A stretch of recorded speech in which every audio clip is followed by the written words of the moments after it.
الله، اللهم بارك. اللهم بارك. الناس بقى اللي بتحب الغامق عشان العيال اللي بيظبطوا البيت. لا الناس اللي بتحب الدهب، بصي عليه كده. دهب، تعالي بصي دهب دهب دهب دهب بصي دهب دهب. احنا هنشاور بفضه وبعد كده مش بدهب.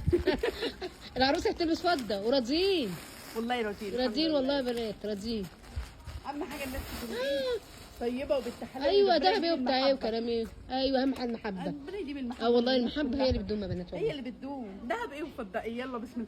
احنا بياعين الدهب، احنا بتوع الدهب. الله اكبر. بسم الله ما شاء الله تحفه. ايه رايك؟ اللهم بارك. اللهم بارك فينا وفي حاجتنا. مش هتلاقي حاجتنا دي عند حد. بس يا بنات ما شاء الله. بفضل الله. ايه رايك يا احلام؟ ده ما شاء الله جمال عدى الخيال. الجمال انا عدى عارفه انت الخيال. مستنيه الجمله دي. لا جمال عدى الخيال حلوه قوي. بصي ظهرها لافندرا. لافندر عامله كام بقى؟ دي ولا 700 ولا 800 ولا 600 جنيه، لا 550 جنيه. كام في كام؟ دي 2 في 3. رقم تليفونك؟ حاجه شيك كده. بصوا مع ان ده 3 دي الجديد منه والجميل منه. تعالى يا قمر، تعالى اتفرج عندنا. رقم تليفونك؟ رقم تليفونك 012 00 770 537. مكانك فين؟ في الساعه كرموز في اسكندريه على الترام عند مسجد الكومندان.